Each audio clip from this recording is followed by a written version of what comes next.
வணக்கம். தங்கம் விலையேற்றம், பெண்கள் திருமணங்கள் தடுமாற்றம். இந்த தங்கம் தகதகன்னு மின்றதால விளையிறதா, இல்லை அதன் மீது முதலீடு செய்கிறதால விளையிறதா, இல்லை பதுக்கல் காரணமாக விளையிறதா? ஆல் ஓவர் இந்தியா எல்லா இடத்துலையும் இந்த பிரச்சனை தான். இப்படி விலையேறிட்டே போனால் என்ன ஆகுங்க? இதுக்கு ஒரு தரகர் ஒருத்தர் வருவார். தங்கம் வந்து 1 லட்சம் வரைக்கும், 1 லட்சம் வரைக்கும் ஏறும், 1 லேக் ஏறும், இல்லை 1.5 ஏறும் அப்படி சொல்லுவார். இப்போ 2 லேக்ஸ் சொல்கிறாரு.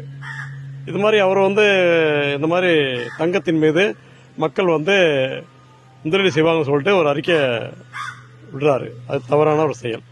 ஏன்னா தங்கம் இல்லாமல் பெண்களுக்கு தாலி கூட வாங்க தங்கம் இல்லைன்னா எப்படிங்க திருமணம் நடக்கும்? நீங்களே பாருங்கள், இப்படி எதிர் பண்ண எப்படிங்க? அதனால தயவுசெய்து அரசாங்கம் இந்த தங்கம் விலையேறதுக்கு என்ன நிபந்தனைகள், அதாவது இதில் அதிகமாக முதலீடு செய்யக்கூடாது. ஒருவர் இத்தனை சவரம் அபோவ் 50 சவரம் இல்லை 100 சவரத்துக்கு மேலே நகை வாங்கக்கூடாது அப்படி சொல்லி ஒரு சட்டம் போட நல்லாயிருக்கும். அது மட்டும் இல்லாமல் சில பேர் வந்து நிலம் வாங்கி போகிறதுக்கு பதிலாக தங்கத்தை வாங்கி போட்டு வச்சுக்கிறாங்க.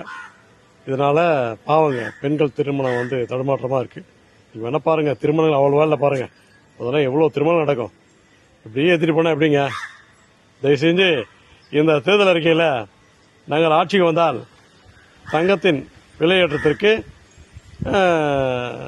குரல் கொடுப்போம், அதற்கு ஒரு சரியான தீர்வு காணும்போது சொன்னால் கூட அவங்க கூட ஓட்டு போடலாங்க. சரிங்களா? இப்போ எல்லாம் கூட்டணி பிசியில் இருக்காங்க. மக்கள் என்ன கஷ்டப்படுறாங்கன்னு தெரியல.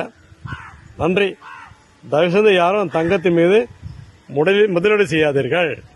சமூக ஆர்வலர் என்ற அடிப்படையில் என்னுடைய கருத்து. வாழ்க வளமுடன்.